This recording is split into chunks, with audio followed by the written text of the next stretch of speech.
1885 में आरंभ हुई कांग्रेस की यात्रा को आज 135 साल पूरे हो गए हैं। महात्मा गांधी के मार्गदर्शन में पंडित जवाहरलाल नेहरू,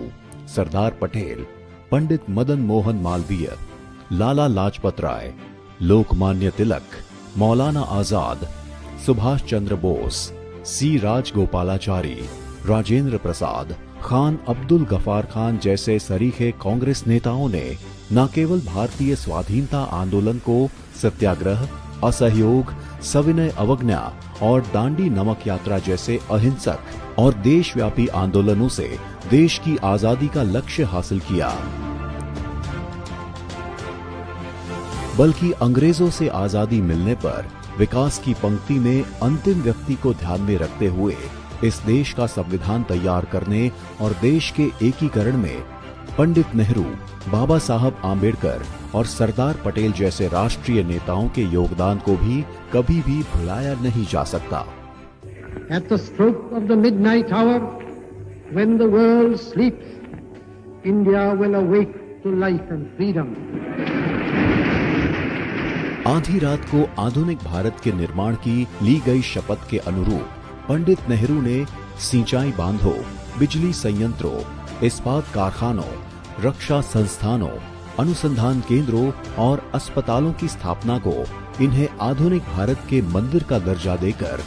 इनका देश की आत्मनिर्भरता के लिए महत्व स्पष्ट किया। इसी आत्मनिर्भरता की सच्चे राष्ट्रवाद की भावना ने प्रधानमंत्री के रूप में श्रीमती इंदिरा गांधी को हरित क्रांति के लिए प्रेरित किया, जिससे न केवल देश अनाज में आत्मनिर्भर हुआ बल्कि एक समृद्ध किसान की अवधारणा भी साकार हुई। आधुनिक भारत बनने की दिशा में भारत ने तब एक लंबी छलांग लगाई जब स्वर्गीय राजीव गांधी ने अपने प्रधानमंत्री काल में देश में टेलीकॉम और कंप्यूटर क्रांति का आगाज किया। आज का डिजिटल इंडिया और हर हाथ में फोन स्वर्गीय राजीव जी की दूरदृष्टि के बगैर असंभव था। जब देश की विकास की गति को पंख लगाने का सही समय आया तो यह 1991 के वित्त मंत्री डॉक्टर मनमोहन सिंह ही थे, जिन्होंने आर्थिक सुधारों के जरिए भारत की आर्थिक क्रांति की नींव रखी और देश ने 2008 की वैश्विक मंदी का सफल मुकाबला किया। अपने 10 वर्ष के शासनकाल में कांग्रेस के नेतृत्व में बनी यूपीए सरकारों ने देश के गरीब और वंचितों, नौजवानों, किसानों और समाज के पिछड़े वर्ग के लिए शिक्षा का अधिकार, सूचना का अधिकार, मनरेगा और खाद्य सुरक्षा कानून जैसे संविधान की मूल भावना से प्रेरित कानून बनाकर देश की जनभावना का सच्चा आदर किया। कांग्रेस ने अपने 135 साल के इतिहास में कभी भी अपना मूल चरित्र नहीं बदला,